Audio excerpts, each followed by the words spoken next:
Bonjour à toutes, bienvenue sur la chaîne Lève-toi et prie. Aujourd'hui, nous parlerons d'un sujet très important. C'est un thème sur lequel je réfléchissais quand aujourd'hui j'ai eu la sensibilité du Saint-Esprit de comprendre que le Seigneur voulait que j'en parle parce qu'en écoutant mon culte dimanche, ça a été le thème sur lequel mon pasteur a prêché et j'ai trouvé ça très intéressant. J'ai vu que c'est un signe de Dieu parce que je vous assure, c'était ma réflexion depuis quelques jours. Alors j'ai décidé d'en parler aujourd'hui afin que toutes les personnes qui sont abonnées à cette chaîne puissent avoir cette révélation, cette lumière pour changer les choses. Et pour les personnes qui ont déjà la connaissance, la révélation de Dieu dans ce domaine, je vous exhorte à continuer parce que vous êtes en train de préparer la génération de demain. Vous êtes en train de préparer les vainqueurs de demain et le Seigneur vous le rendra.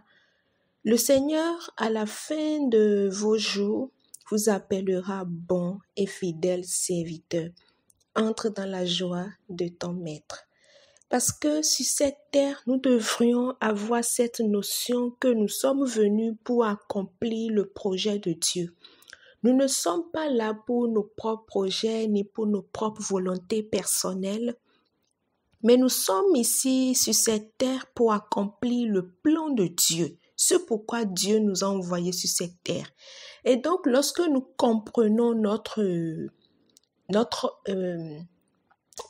projet de vie, lorsque nous comprenons le but de notre destinée, de notre parcours sur la terre, nous faisons les choses autrement. Nous marchons dans la lumière et nous cherchons la révélation de Dieu pour ne rater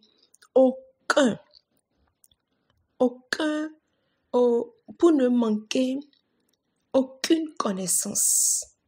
Voilà. Et donc aujourd'hui, nous allons parler du combat des aînés, de la bénédiction des aînés. Beaucoup en parlent et ce thème, moi, m'a personnellement aidé. J'ai compris que le Seigneur m'avait donné une mission toute particulière et il faudrait aussi que je comprenne mon identité et que je prenne au sérieux ce rôle que Dieu m'a confié. Parce que Dieu me demandera compte. Et c'est la raison fondamentale pour laquelle j'ai décidé de parler sur cette chaîne de ce sujet, parce que soyez-en sûrs, à la fin de votre vie, Dieu vous demandera compte. Et le compte de la fin d'une vie résume le passage de la terre. La terre n'est pas notre demeure, elle est notre navire. Et ainsi, à la fin de notre jour, quelle serait la conclusion? Quel serait notre compte rendu à Dieu? J'exhorte toutes les mamans, toutes les femmes qui sont sur cette chaîne à prendre au sérieux leur rôle parental, à ne plus négliger leur rôle parental. Mais aujourd'hui, par la grâce de Dieu et par la puissance de son esprit, nous allons aller dans la révélation, dans la lumière de la parole de Dieu et nous allons comprendre le rôle des aînés, le combat qui est lié à leur vie et la bénédiction qui leur est destinée. Amen. Je vais m'appuyer sur un verset biblique et ensemble nous allons aller en profondeur dans la connaissance et dans la révélation de la parole de Dieu. Mais avant, il faudrait comprendre que lorsque vous êtes parent, Dieu vous confie une charge. Dieu vous choisit comme des pères, des mères adoptives sur la terre des hommes, sinon qu'en réalité c'est Dieu qui est le père de ses enfants.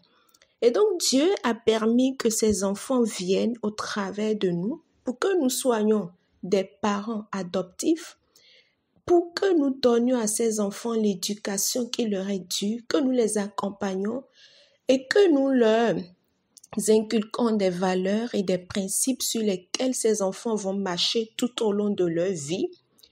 Et l'héritage que nous allons laisser à ces enfants sera le Christ, l'héritage qui est Jésus-Christ.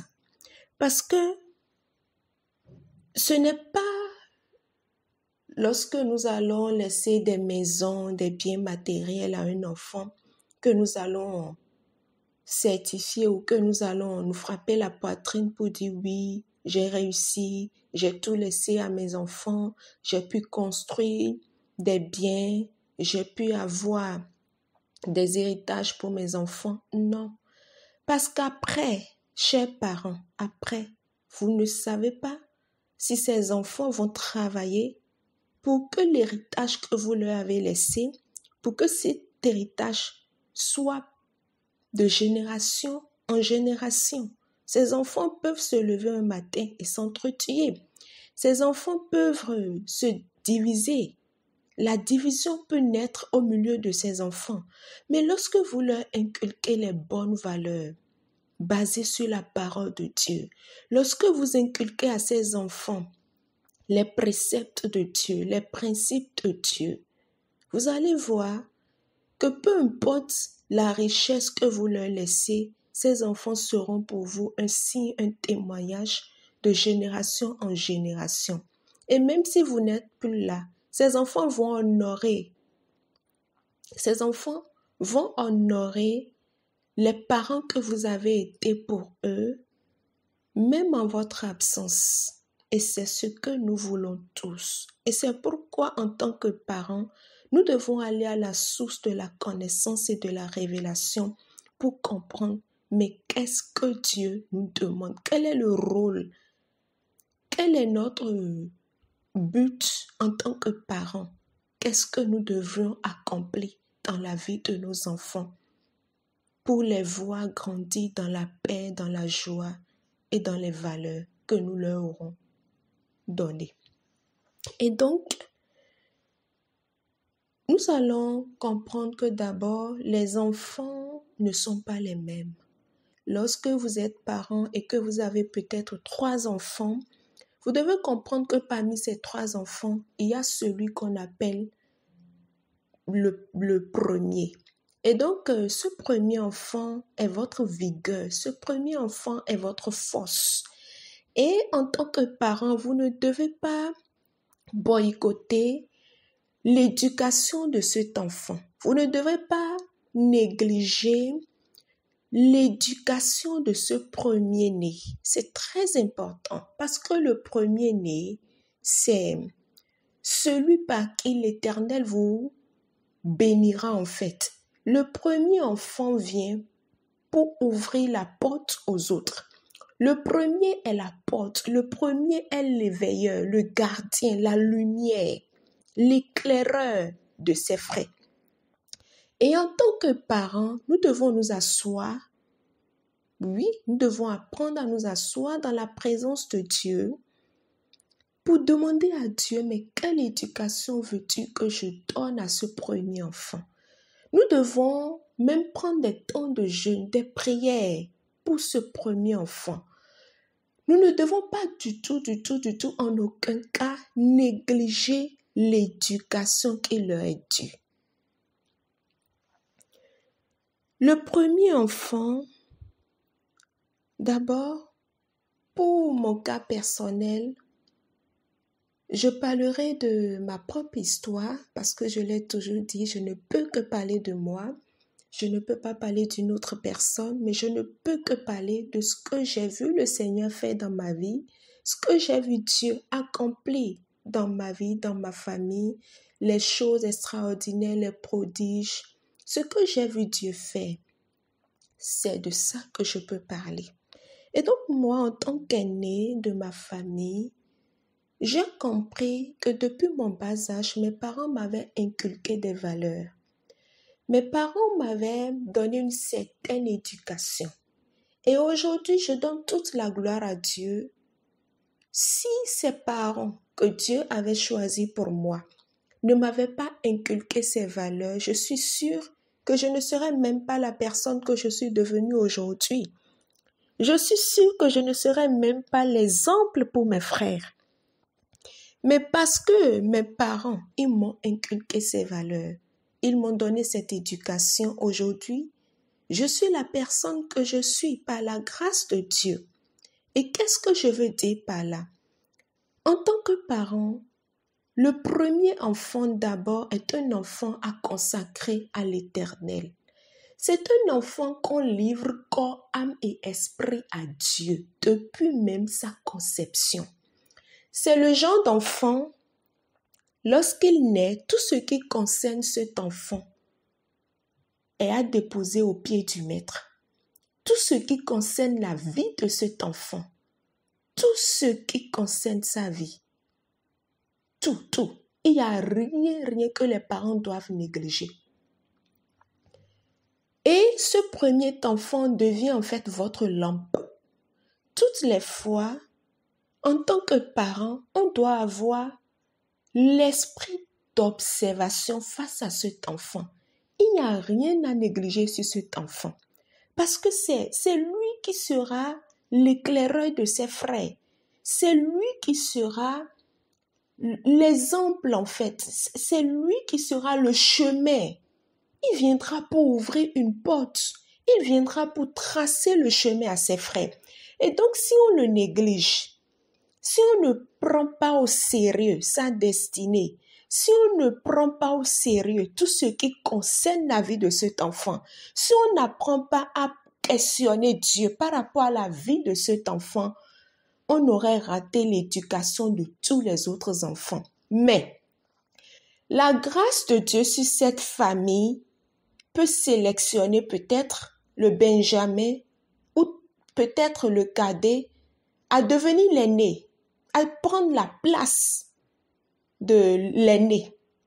Parce que Dieu a une histoire à construire avec cette famille. Et cela a été le cas d'une famille dans la Bible. Cela a été l'exemple. Et tout à l'heure, nous allons lire ce texte. Mais pour que cela n'arrive pas, pour que l'aîné ne perde pas sa place, pour que l'aîné ne rate pas le projet de Dieu sur sa vie, pour que cette famille demain ne soit pas une famille frustrée, pour que les enfants ne se déchirent pas entre eux, pour que les enfants ne perdent pas la valeur, pour que ces enfants ne se déroutent pas, il faut que les parents fassent leur travail pleinement et assurément. Le premier-né d'une famille, j'ai dit tout à l'heure que c'est un enfant à consacrer entièrement et totalement au Seigneur parce que les premiers appartiennent à Dieu. Si vous n'avez pas encore consacré votre premier-né, c'est le moment de le faire. Les premiers appartiennent à Dieu, entièrement et totalement à Dieu. Et lorsque vous les consacrez à Dieu, les autres aussi, vous allez voir, cet enfant en grandissant va développer des attitudes, des manières de faire qui vont tout naturellement accompagner les autres à le suivre. Et donc, pour comprendre comment éduquer son enfant, surtout lorsque c'est le premier de la famille, il faut nécessairement avoir une relation avec Dieu. Parce que c'est Dieu seul qui pourra vous dire comment éduquer cet enfant. Beaucoup de parents aujourd'hui, pour éduquer leur enfant, ont des tantes, des oncles, et quand l'enfant commet une erreur ou quand l'enfant fait des gaffes, il faut voir la tante ou l'oncle pour dire les choses que l'enfant a fait, et c'est la tante ou l'oncle qui viendra maintenant donner des conseils ou qui viendra pour secouer cet enfant ou qui viendra réprimander cet enfant de ce qu'il a fait. Écoutez, vous êtes des parents. Et si Dieu vous a donné cette charge parentale, c'est que Dieu a vu en vous la capacité. Dieu a vu en vous la force. C'est pourquoi Dieu vous a donné, vous a accordé cette grâce. Et donc, vous ne devrez pas laisser une autre personne assurer cette charge à votre place. Les aînés dans une famille sont beaucoup combattus. Tous les combats que traversent les aînés dans les familles ne dépendent pas de ces enfants. Tous les combats que traversent les aînés dans les familles, ce n'est pas parce que l'enfant n'est pas intelligent, qu'il ne travaille pas à l'école. Ce n'est pas parce que l'enfant n'apprend pas ses leçons ou ce n'est pas parce que il est malade. Non, mais le problème est beaucoup plus spirituel que physique. Mais les parents que nous sommes, nous refusons de voir parfois les choses dans le sens spirituel, mais nous nous attardons sur le sens physique, pensant que c'est là la source du problème. Non. Beaucoup d'aînés aujourd'hui traversent des combats. C'est des enfants qui sont beaucoup combattus parce que ces enfants sont le témoignage de la famille. L'ennemi sait que lorsque l'aîné va réussir, les autres aussi vont réussir. L'ennemi sait que lorsque les parents vont s'investir dans la vie de leur aîné, vont se donner corps et âme dans l'éducation de cet enfant pour lui inculquer les bonnes valeurs, les bons principes et que cet enfant demain sera un enfant qui est bien repositionné, ses frères vont en profiter. Du coup, il faut combattre l'aîné. Il faut que l'aîné soit à terre. Il faut que l'aîné perde sa force, qu'il perde son autorité, qu'il perde sa gloire, qu'on lui vole son étoile afin que les autres aussi soient à terre. Mais en tant que parent, lorsque vous comprenez que votre aîné, le premier de la famille, est l'enfant sur lequel on doit avoir plus de concentration. Je ne dis pas que les autres n'ont pas besoin de concentration, mais le premier, il est particulier parce qu'il a une histoire particulière. Le premier, il détient quelque chose. Il est venu au monde avec un pouvoir, une autorité. Et donc, lorsque les parents se concentrent sur ça, qu'est-ce que les parents vont faire alors? Depuis la conception, les parents vont prendre des dispositions.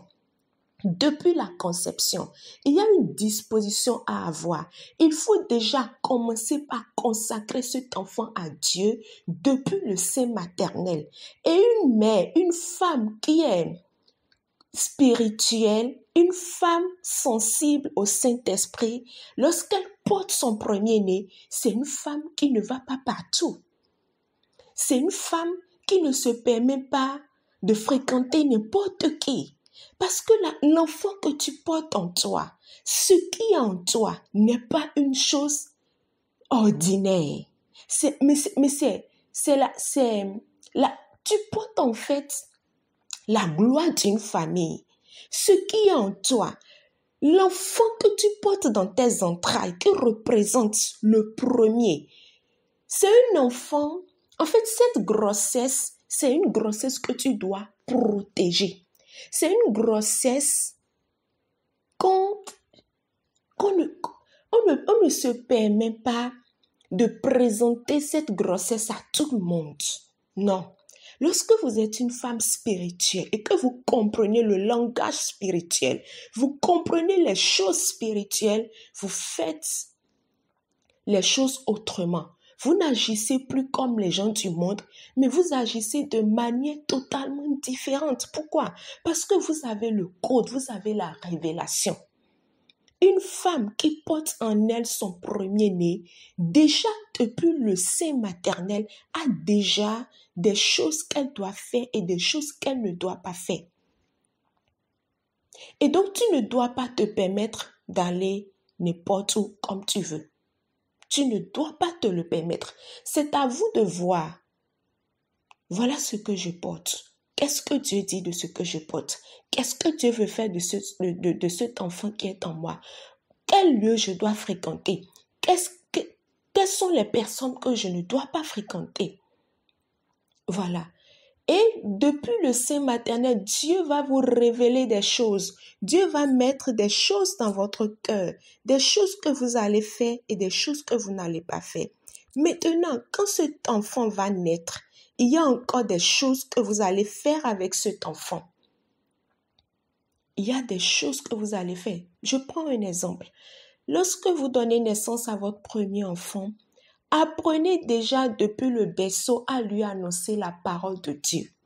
Même déjà depuis les entrailles, vous le faites. Maintenant, lorsque l'enfant naît, depuis le berceau, vous lui enseignez la parole. Vous prenez l'habitude de lire la Bible avec ce bébé. Il est là. C'est vrai, il ne parle pas encore, mais il vous voit et son subconscient enregistre tout ce que vous faites. Donc, vous prenez la peine de lire la Bible avec ce bébé, d'expliquer la Bible à ce bébé, de lui enseigner les valeurs de Dieu, de lui enseigner les préceptes de Dieu depuis le berceau, ce que vous avez déjà pris l'habitude de faire depuis votre grossesse. Et donc, vous lui enseignez les promesses de Dieu, vous lui parlez de Dieu depuis le berceau. Et vous commencez déjà par apprendre à cet enfant le langage de la foi. Vous commencez par lui inculquer le langage de l'aigle. Vous éduquez cet enfant d'une manière totalement différente. Parce qu'il est en fait votre représentant. Il est le leader de la famille. Lorsque les parents ne seront pas là, c'est l'aîné qui va prendre la place des parents. Et donc, l'aîné, on lui inculque le langage du lion. Les aînés ne sont pas des personnes faibles. Lorsque vous avez un enfant, votre aîné, qui a un langage faible, de défaite, qui pleurniche tout le temps, qui tout le temps doit se plaindre de ses frères, mettez-le à soi et enseignez-lui le langage de l'aigle. C'est important, c'est nécessaire. Nécessairement, on doit enseigner à nos aînés le langage de l'aigle, le langage de lion, parce que l'aîné deviendra le coach de ses frères, le motivateur de ses frères. L'aîné n'a pas le langage de défaite. Vous lui enseignez ça. Lorsqu'on est aîné, il peut arriver des situations, il peut arriver des situations qui vont faire que l'aîné sera faible. Mais l'aîné d'une famille, normalement, ne doit pas verser ses larmes devant ses frères. L'aîné d'une famille, parce que l'aîné, c'est le chef de la famille. Dieu a mis une certaine capacité qui fait de tes aînés le roi en fait, l'autorité. C'est des gens qui exercent une autorité toute naturelle. C'est des gens qui ont une façon de faire. En fait, les aînés ont la capacité de régner, de dominer. Dieu a mis en eux la dominance en fait.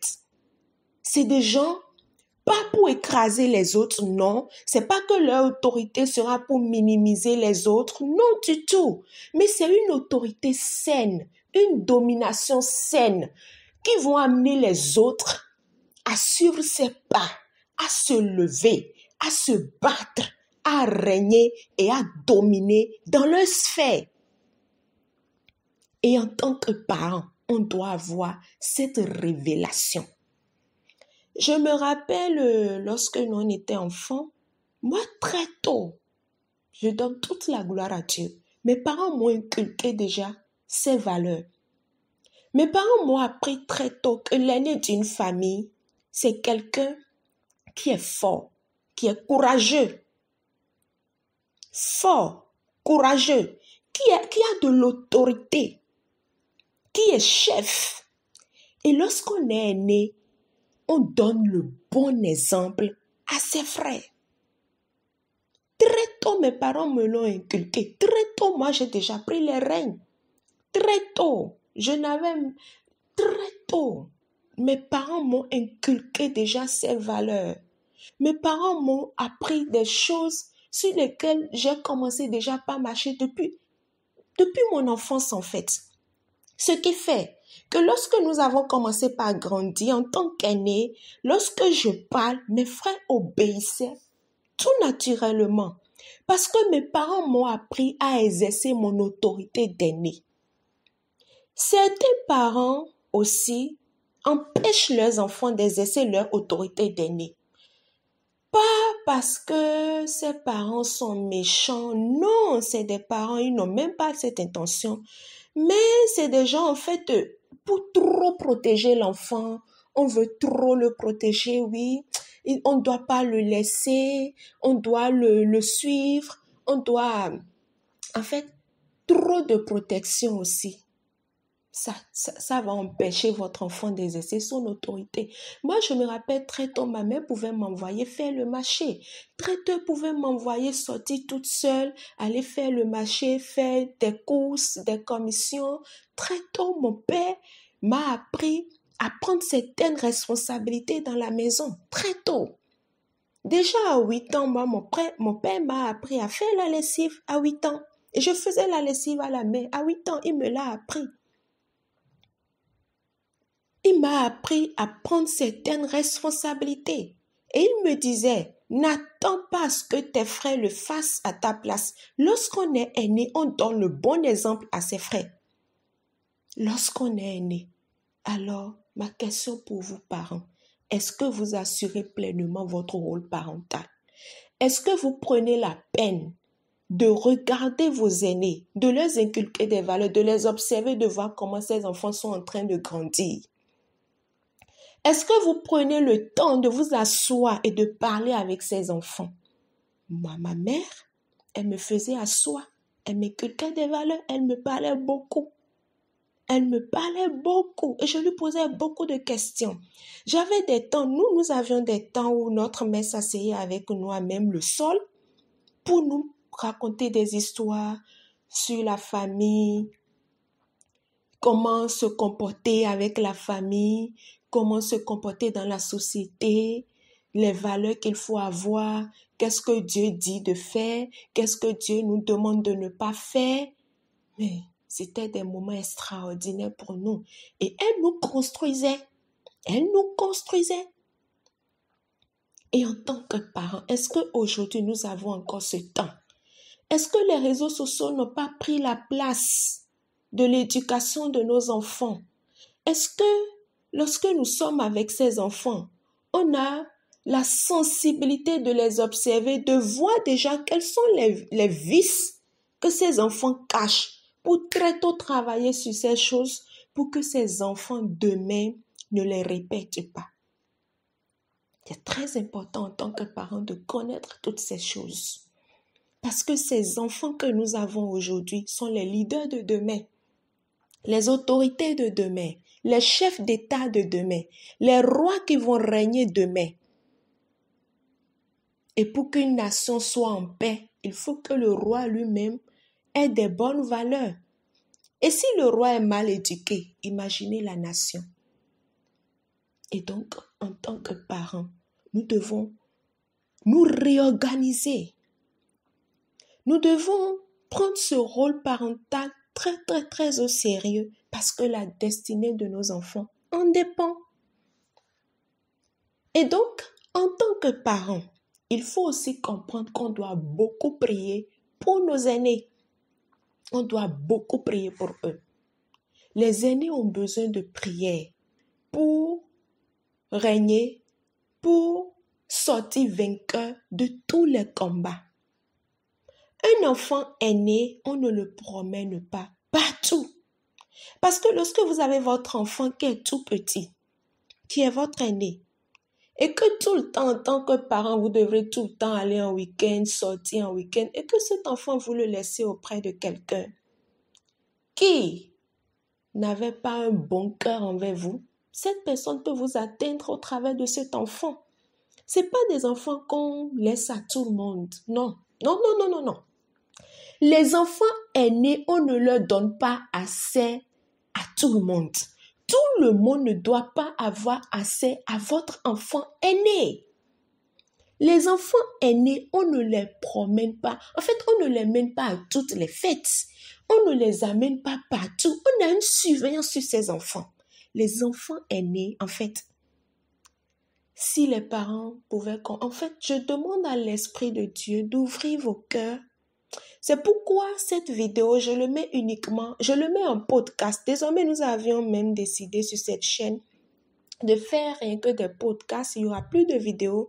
Là, ça va vous permettre d'écouter même dans votre voiture, lorsque vous êtes en train de faire la cuisine, de nettoyer votre chambre, lorsque vous êtes en mode de travail et que ce que vous faites ne vous demande pas de réflexion, vous pouvez allumer ces podcasts et tout en travaillant, en faisant vos activités, vous pouvez être en train d'écouter pour gagner du temps. Ça va beaucoup vous aider, énormément vous aider.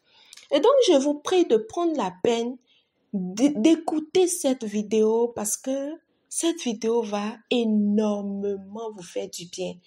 Ça va être la lumière pour votre vie et ça va vous conduire dans une révélation. En écoutant, le Saint-Esprit va toucher les parties essentielles, les choses que vous devrez changer, les choses que vous devrez corriger, les décisions que vous devrez prendre concernant votre enfant. Le Saint-Esprit va vous mettre ces choses dans le cœur. Le Saint-Esprit va mettre de la lumière sur toutes ces choses et Dieu va vous conduire à prendre des bonnes décisions concernant votre aîné. Lorsque vous êtes parent et que vous avez un enfant aîné, vous devez le suivre tout particulièrement. C'est un enfant qu'on ne laisse pas aller partout. Non, non, non, non, non. Il ne va pas partout. Il ne va pas chez tout le monde. On ne le confie pas à tout le monde. C'est très important. Très important. Les aînés. Et donc, on doit apprendre à beaucoup prier pour ses enfants. On doit avoir un temps de jeûne où on prie pour la destinée de ses enfants. Si c'est un garçon, vous priez pour son mariage. Pareil pour la fille, vous priez pour son mariage. Vous priez pour son travail, pour ses études, pour sa destinée. Vous priez, vous cachez son étoile dans le sang de Jésus. Et beaucoup aussi semer en faveur de ses enfants. Parce que de la même manière que vous les consacrez à l'Éternel, c'est des enfants qui sont en fait une offrande. Ces enfants représentent une offrande. Parce que ces enfants appartiennent totalement à Dieu. Et donc la vie de ces enfants sont des semences. Et je profite pour parler à toutes les personnes qui sont des aînés, qui suivent cette chaîne. À partir d'aujourd'hui, vous êtes des personnes. En fait, lorsqu'on parle de semences, vous devrez être les premiers à vous lever. Parce que vous-même, vous êtes déjà une offrande. Et donc, lorsqu'on parle de semences quelque part, vous devrez être la première personne à vous lever pour semer. Vous devez semer sur votre vie tout ce qui vous concerne. Vous devez apprendre à beaucoup semer pour que Dieu vous garde dans votre position d'aîné, pour que la bénédiction de l'aîné soit toujours avec vous et marche toujours avec vous. Et vous allez voir, lorsque vous êtes aîné, que vous exercez pleinement votre autorité d'aîné, vous pouvez prier pour vos frères, Dieu va vous exaucer. Un aîné qui reconnaît sa place d'aîné et qui, en voulant prier, prend la position d'aîné pour prier pour ses frères, c'est quelqu'un que Dieu exauce. Parce que cette personne a compris son identité dans le monde spirituel. Un aîné a la possibilité de prier pour ses frères. Et Dieu va exaucer rapidement. L'aîné, c'est le prophète de la famille. C'est celui que Dieu utilise pour propulser la famille. C'est celui que Dieu utilise pour amener la famille à une dimension de puissance et de gloire. Et donc, les aînés doivent avoir cette prise de conscience qu'ils sont des vases d'honneur. Ils ne sont pas des vases vils, non, mais des vases d'honneur que Dieu utilise puissamment dans les familles. Les vases d'honneur que Dieu utilise puissamment dans les familles. Les aînés ne sont pas des personnes à négliger. Et donc, pour des parents qui ont 3, 4 enfants, 5 enfants, apprenez à vos enfants aînés qui doivent reconnaître leur place d'aîné et exercer leur droit d'aînesse. Que ces enfants ne vendent pas leur droit d'aînesse, non, mais que ces enfants exercent pleinement leur droit d'aînesse. Qu'ils comprennent c'est quoi le droit d'aînesse et comment je peux l'exercer. Et déjà depuis l'enfance, apprenez-leur à exercer leur droit d'aînesse sur leurs frères. C'est très important. Pas pour minimiser leurs frères, non. pas pour écraser leurs frères, non. Mais c'est des enfants qui doivent très tôt commencer déjà, même si l'enfant a 2 ans, même si l'enfant a 3 ans et son frère a 2 ans, l'enfant doit déjà apprendre à exercer son droit d'aînesse. Parce que lorsque cet enfant comprend cette identité et l'exerce, tout naturellement, son frère lui est soumis. Il écoute sa voix. Il écoute ses conseils. Il l'entend. Il est calme lorsque son frère parle. Parce que l'aîné a la place. L'aîné a la position. L'aîné a en lui cette force qui lui permet de parler, de prendre des décisions et de parler de la part de Dieu en fait. Et lorsque cet enfant comprend cette position, Dieu le bénit. Parce que c'est des gens qui transportent une bénédiction naturelle. Dieu le bénit. Dieu le bénit. Et lorsque les frères aussi respectent le droit d'aînesse de l'aîné, les frères sont bénis. Et Dieu bénit cet enfant aîné et la bénédiction coule de cet enfant aîné sur les autres enfants. Si mes parents n'avaient pas pris le temps de nous enseigner ça, je pense pour ma part que je ne saurais même pas exercer mon droit d'aînesse pleinement aujourd'hui. Je l'exerce sans écraser quiconque, personne. Mais je l'exerce pleinement et sainement. Je l'exerce. Dieu parfois peut me mettre des choses dans le cœur. J'appelle mes frères. Ou je dis, mets-toi à genoux. Je prie pour toi. Et je rappelle à Dieu mon droit d'aînesse. Et je dis à Dieu, je rentre maintenant dans mon droit d'aînesse qui m'est dû et je parle sur la vie de mon frère. Et cela s'accomplit. Cela s'accomplit. Pourquoi? Parce que d'abord, mes parents ont pris le temps de m'enseigner cela. Mes parents m'ont donné cette place de l'exercer. Et moi-même, j'ai compris mon identité et j'ai accepté l'exercer. Dans toutes les familles, les parents doivent donner cette place à leurs enfants, leur permettre d'exercer leur rôle d'aîné. Les parents ne doivent pas prendre la place de l'aîné. Non, les parents sont à leur place parce qu'ils sont parents. Ils sont des autorités sur les enfants. L'aîné aussi est à sa place et lui aussi exerce son rôle d'aîné qui est très important. Et donc, nous allons aller à la source de la parole dans Genèse 49. Genèse 49 à partir du verset 22. Genèse 49 à partir du verset 22. Mais en attendant, nous allons d'abord commencer par le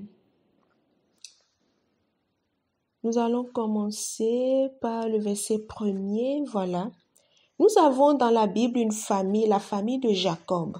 La famille de Jacob, Dieu nous parle de cette famille. Et donc, dans cette famille, il y a Jacob qui a des fils.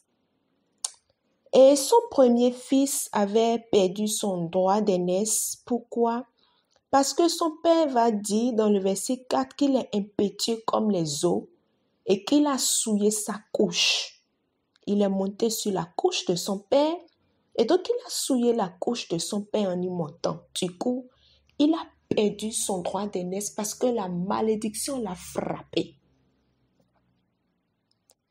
La malédiction a frappé cet enfant qui était la vigueur, qui était la force du père. Et vous savez, très souvent, lorsque les aînés sont frappés, les parents aussi sont frappés. Avec Dieu, c'est l'ordre avec Dieu. Dieu est un Dieu d'ordre. Dieu est un Dieu d'ordre. Lorsque l'aîné d'une famille est frappé, les parents aussi sont frappés. Et la plupart du temps, les enfants aussi sont frappés. Mais comme je l'ai dit tout au début, lorsque Dieu a une grâce particulière, une alliance avec cette famille, et que Dieu veut accomplir quelque chose de puissant au travers de cette famille, la miséricorde de Dieu parle en faveur de cette famille, et Dieu maintenant va prendre le Benjamin, ou peut-être Dieu va choisir celui dont le cœur est disposé dans la famille et le remplace pour aîné.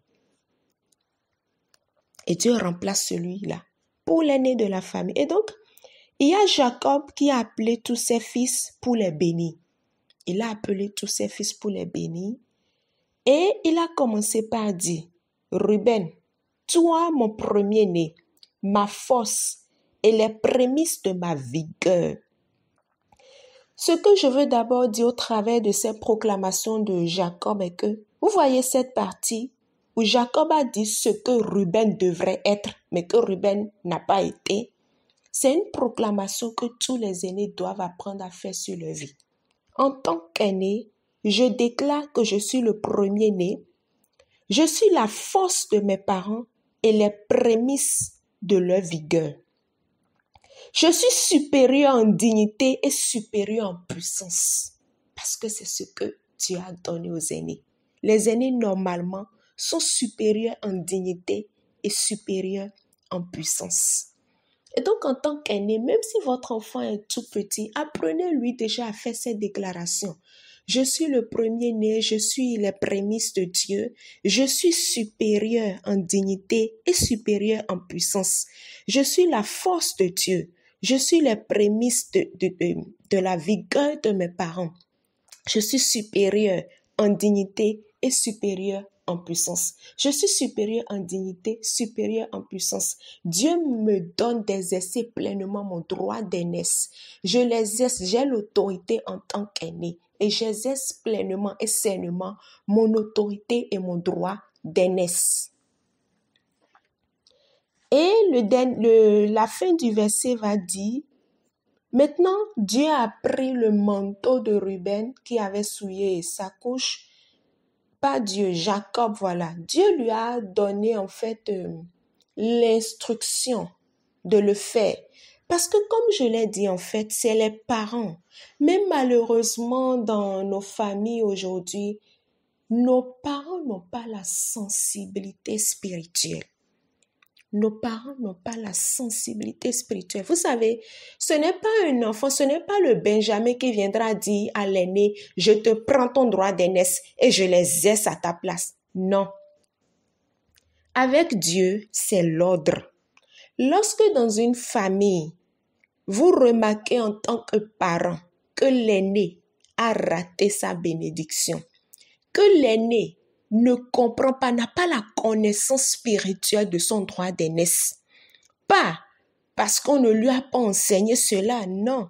Peut-être les parents lui ont enseigné cela, mais les combats, tout et tout, ou les parents aussi à un moment, tout au début, n'avaient pas la connaissance. Il y a beaucoup de choses qui peuvent amener cela. Les parents, peut-être au début, n'avaient pas cette connaissance d'inculquer cela aux enfants, de leur apprendre tout ça. Puisque eux-mêmes, ils n'étaient pas enseignés, ils n'avaient pas la lumière dans ce domaine de leur vie. On ne va pas leur en vouloir pour ça. Parce que si quelqu'un ne leur a pas dit, ils ne sauront pas. C'est pourquoi aujourd'hui, nous qui avons accès à ces révélations, à ces lumières, nous devrons nécessairement, vaille que vaille, les accomplir dans nos maisons, dans la vie de nos enfants, pour un lendemain meilleur et une destinée glorieuse pour nos enfants. Et donc, lorsque les parents n'ont pas pu assumer pleinement leur rôle parental en inculquant ces valeurs et ces préceptes de l'Éternel à leurs enfants, et que l'aîné rate sa bénédiction, et que les parents, en regardant les autres enfants, voient que parmi ces enfants, parce que en fait, c'est Dieu qui vous met la sensibilité dans le cœur. C'est pourquoi, en tant que parent, on doit avoir la sensibilité de l'esprit. La sensibilité de l'esprit. Très, très, très important.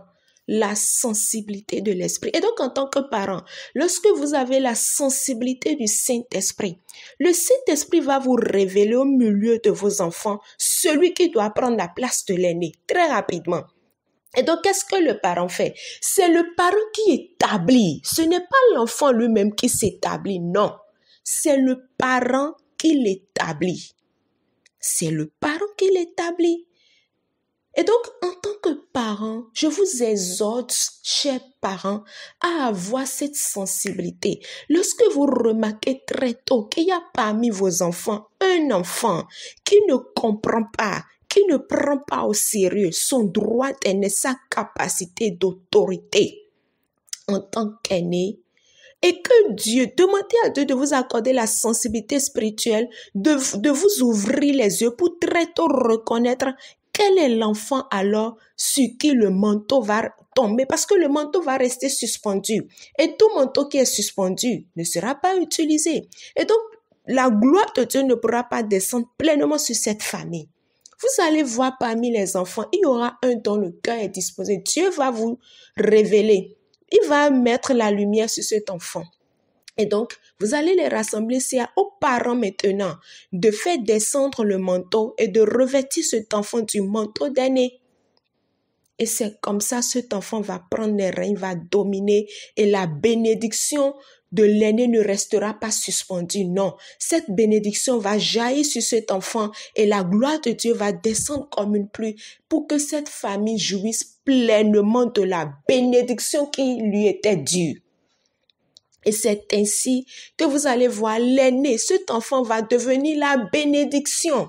Cet enfant va devenir la bénédiction. C'est pourquoi la Bible dit, le plus petit deviendra un millier et le moindre une nation puissante. Et très souvent, c'est des personnes sur qui on ne compte même pas que Dieu choisit lorsque l'aîné manque, lorsque l'aîné rate sa bénédiction en tant qu'aîné. C'est celui sur qui on ne compte même pas. C'est sur celui-là que Dieu fait tomber le manteau. Que Dieu nous accorde la grâce en tant que parents d'avoir cette sensibilité spirituelle pour reconnaître les choses spirituelles afin de conduire nos enfants selon la volonté de Dieu, d'inculquer à nos enfants les valeurs, les principes et les préceptes de Dieu. Que ces enfants demain deviennent le témoignage, le signe d'une génération bénie, une génération de gloire, une génération que Dieu utilise puissamment dans les nations. Je prie afin que le Seigneur nous aide, que le Seigneur vous accorde cette grâce, cette lumière dans vos maisons, dans vos familles, pour que vous donniez à vos enfants, surtout aux aînés, l'éducation qui leur est due. Je prie afin que la bénédiction de l'Éternel descende sur tous les aînés qui nous suivent sur cette chaîne, sur tous les enfants aînés, même les bébés dans les entrailles, et que la lumière de Dieu nous éclaire. Je prie, si c'est la première fois que vous écoutez ce podcast et que vous n'avez jamais donné votre vie à Jésus, mettez votre main sur votre cœur, ensemble nous allons faire cette prière. Père, je te rends grâce, je te dis merci pour la grâce, le privilège que tu me donnes aujourd'hui d'être enfant de Dieu. Je te livre ma vie, je te donne mon corps, mon âme et mon esprit. Et à partir d'aujourd'hui, je prends la ferme résolution de te suivre et de te donner entièrement ma vie, de marcher selon tes principes, tes valeurs. Père, je te dis merci parce que tu m'as exaucé au nom de Jésus.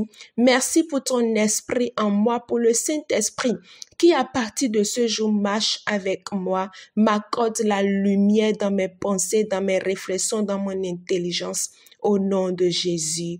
Amen. Que Dieu vous bénisse.